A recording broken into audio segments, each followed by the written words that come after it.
കാലം ദൈവവചനം കേട്ടുണർന്നീടാ.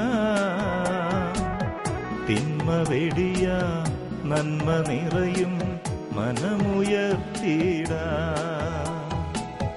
നോമ്പുകാലം ദൈവവചനം കേട്ടുണർന്നീടാ. തിന്മ വെടിയ നന്മ നിറയും മനമുയർത്തിടാ. അനുതാപമോടെ വരുവിൻ, കൃപയാൽ നിറഞ്ഞിടുവിൻ. ജീവനായകമാം സുവിശേഷം നിൻ ജീവനിലേക്കു പകർത്താം.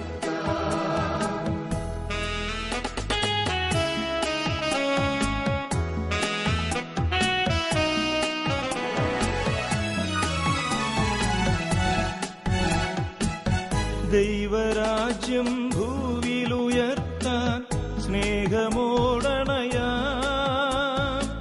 വൈകിടാതെ യേശു നൽകും രക്ഷ നേടിടാം. ദൈവരാജ്യം ഭൂമിയിലുയർത്താൻ സ്നേഹമോടണയാം. വൈകിടാതെ യേശു നൽകും രക്ഷ നേടിടാം. ഉപവാസമോടെ പ്രാർത്ഥനയോടെ ദൈവസന്നിധിയിൽ ഒന്നു ചേർന്നിടാം.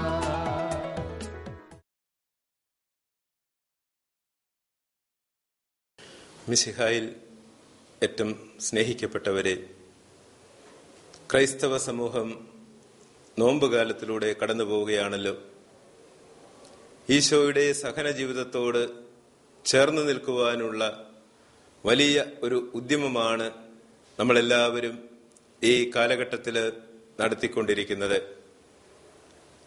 സഹനത്തിന് ഈശോ സാധിച്ച രക്ഷയോടുള്ള അഭേദ്യമായ ബന്ധം മനസ്സിലാക്കുന്ന സഭ ഈ രക്ഷണീയ കർമ്മത്തിൽ നമ്മുടേതായ ഒരു പങ്ക് നൽകുന്നതിനു വേണ്ടി ജീവിതത്തില് ചില ചെറിയ ത്യാഗങ്ങളും സഹനങ്ങളുമൊക്കെ ഏറ്റെടുത്ത് നോമ്പ് കാലത്തിലൂടെ 50 ദിവസം ചെലവഴിക്കുവാൻ നമ്മോട് ആഹ്വാനം ചെയ്തിരിക്കുകയാണ്. ഇന്ന് നിയമപരമായിട്ട് നോമ്പ് നമ്മെ കടപ്പെടുത്തുന്നില്ല എങ്കിലും സുമനസ്സ നോമ്പിന്റെ ചൈതന്യം സ്വീകരിച്ചുകൊണ്ട് ആത്മവിശുദ്ധീകരണത്തിനായി യത്നിക്കുവാനുള്ള വലിയ ഉത്തരവാദിത്വം സഭാതനേരായ നമുക്ക് ഓരോരുത്തർക്കുമുണ്ട്. ഈശോയുടെ സഹന ജീവിതത്തോട് ചേരുവാൻ വേണ്ടിയിട്ടാണ് നമ്മൾ നോമ്പ് ആചരിക്കുന്നത്. പരിത്യാഗം മനുഷ്യ ജീവിതത്തിന്റെ അവിഭാജ്യ ഘടകമാണ്. എല്ലാം നേടിയെടുക്കുവാൻ കഴിയുമെങ്കിലും എല്ലാം എനിക്ക് നന്നല്ല എന്ന് പൗലോസ്ലീഹ പറഞ്ഞതുപോലെ ചില കാര്യങ്ങളൊക്കെ വേണ്ടെന്ന് വയ്ക്കുവാനും ത്യാഗത്തിൽ അധിഷ്ഠിതമായ ചില കാര്യങ്ങൾ ഏറ്റെടുക്കുവാനുമായിട്ട് നോമ്പുകാലത്ത് നമ്മൾ ശ്രമിക്കുകയാണ്. സ്വയം ഏറ്റെടുക്കുന്ന നിയന്ത്രണങ്ങൾ സമൂഹ നന്മയ്ക്കും സ്വയം വിശുദ്ധീകരണത്തിനുമായി ഉപകരിക്കണമെന്നുള്ളതാണ് എല്ലാവരും ലക്ഷ്യം വയ്ക്കുന്ന കാര്യം. പെത്രത്തായോടുകൂടിയാണ് നോമ്പ് ആരംഭിച്ചത്. പെത്രത്ത എന്ന പദത്തിന്റെ അർത്ഥം അവസാനിപ്പിക്കൽ എന്നുള്ളതാണ്. നമ്മൾ അവസാനിപ്പിച്ചത് എന്താണ്? ആഘോഷങ്ങളുടെ ഒരു കാലഘട്ടം അവസാനിപ്പിച്ചതിന് ശേഷം അരൂപിയുടെ ചൈതന്യം നിറഞ്ഞു നിൽക്കുന്ന, പുണ്യം നിറഞ്ഞ, ത്യാഗം നിറഞ്ഞ പുതിയൊരു ജീവിതം സമാരംഭിച്ചിരിക്കുകയാണ് നോമ്പുകാലം ആരംഭിച്ചതിലൂടെ. ആഘോഷങ്ങളോട് മനുഷ്യന് എന്നും അദമ്യമായൊരു അഭിവാഞ്ചയുണ്ട്. ആഘോഷങ്ങള് ജീവിതത്തിന്റെ ഭാഗം തന്നെ. എന്നാൽ ഇക്കാലത്ത് ഏത് കാര്യവും ഒരു ആഘോഷമാക്കി മാറ്റുവാനുള്ള വലിയ പ്രവണത നമ്മുടെ ആളുകളുടെ ഇടയിൽ വർദ്ധിതമായിരിക്കുന്നു. ഭൗതികമായ സന്തോഷങ്ങളില് പല ആഘോഷങ്ങളും ഒതുങ്ങിപ്പോവുകയും ചെയ്യുന്നു. ഈ ഒരു സാഹചര്യത്തില് ആഘോഷങ്ങള് ഒരു പരിധിവരെ അവസാനിപ്പിച്ച് ത്യാഗനിർഭരമായ ഒരു ജീവിതത്തിലൂടെ സ്വയം വിശുദ്ധീകരിക്കുവാനുള്ള വലിയ അവസരമാണ് നോമ്പ് നമുക്ക് പ്രദാനം ചെയ്യുന്നത്. നോമ്പും സന്യാസവുമായിട്ട് ഏറെ ബന്ധപ്പെട്ടിരിക്കുന്നു എന്ന് നമുക്കറിയാം. കർത്താവിന്റെ കാലത്ത് യോഹന്നാൻ മാന്താന ഒരു സന്യാസിയായി ജീവിച്ചിരുന്നത് നമുക്കറിവുള്ള കാര്യമാണ്. മരുഭൂമിയിൽ ജീവിച്ച് കാട്ടുകിഴങ്ങുകളും കാട്ടുതേനും മാത്രം ഭക്ഷണമാക്കി എളിയ വസ്ത്രം ധരിച്ച് അനുതാപത്തെക്കുറിച്ച് പ്രസംഗിക്കുവാൻ കടന്നു വന്ന യോഹന്നാൻ നമുക്കേവർക്കും ത്യാഗജീവിതത്തിന്റെ ഒരു മാതൃകയാണ്.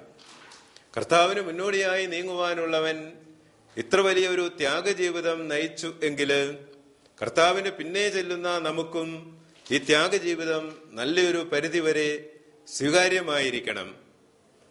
ഭാരതത്തെ സംബന്ധിച്ച് പറഞ്ഞാൽ ആർഷഭാരതം എന്നാണല്ലോ നമ്മുടെ നാടിനെ വിളിക്കുക.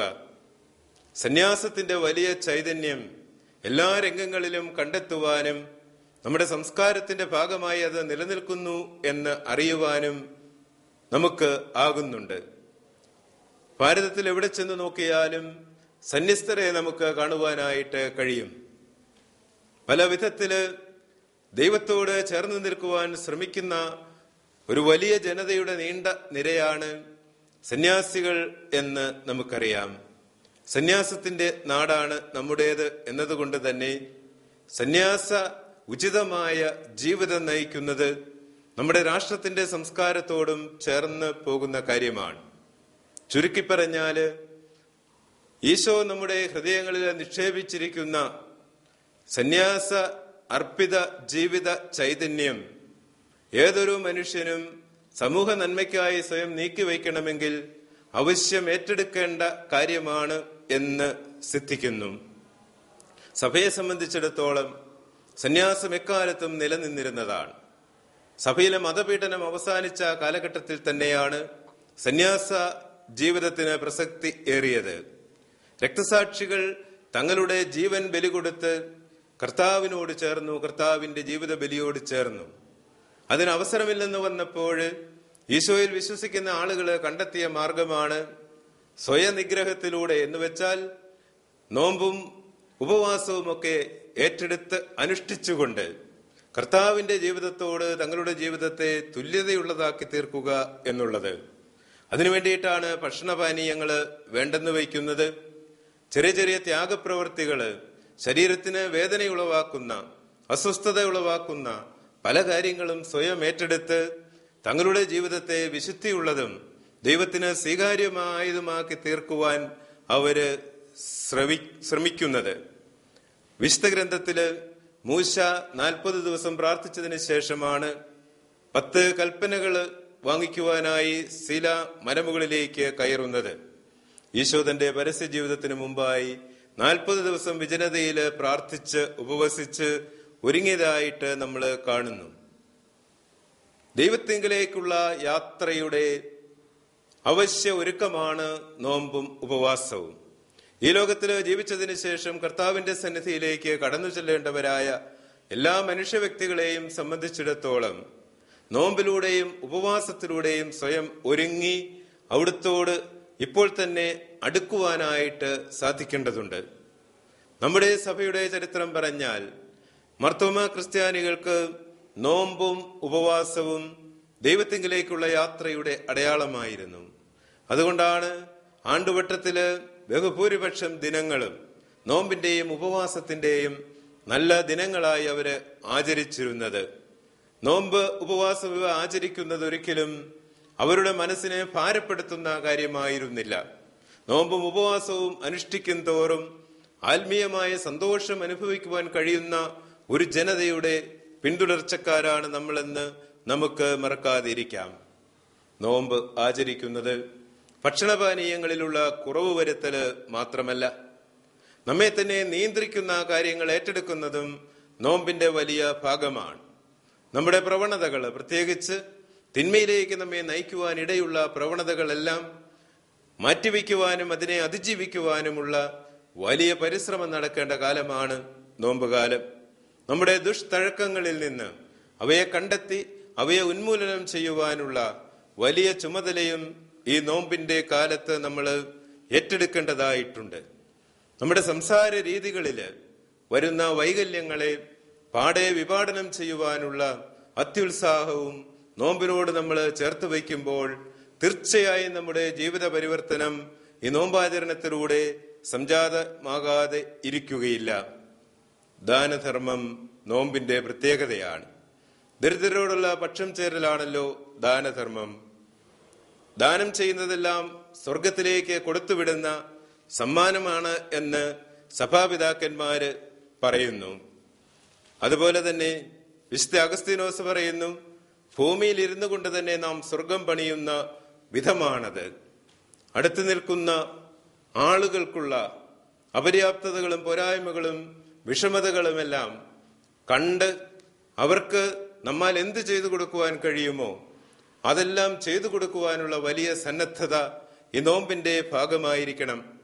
അങ്ങനെ നമ്മുടെ ജീവിതം കൊണ്ട് ഈ ലോകത്തിൽ വെച്ച് തന്നെ അന്യർക്കും പ്രയോജനമുണ്ടാവുകയും അതേസമയം അത്തരം ചെയ്തികള് നമ്മുടെ ത്യാഗം ആവശ്യപ്പെടുന്ന കൃത്യങ്ങളാകയാൽ കർത്താവിന്റെ കുരിശിലെ സഹനത്തോട് ചേർന്ന് നിൽക്കുവാൻ അത് നമ്മെ സഹായിക്കുകയും ചെയ്യും.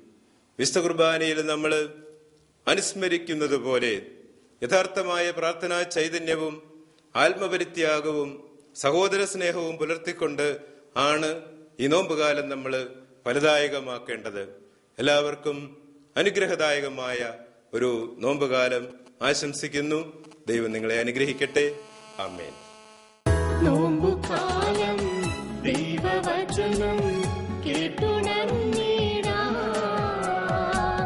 തിന്മ വെടിയ നന്മ നിറയും മനമുയർത്തിടാം. അനുതാപമോടെ വരുവിൻ, കൃപയാൽ നിറഞ്ഞിടുവിൻ. ജീവദായകമാം സുവിശേഷം നിൻ ജീവനിലേക്കു പകർത്താം.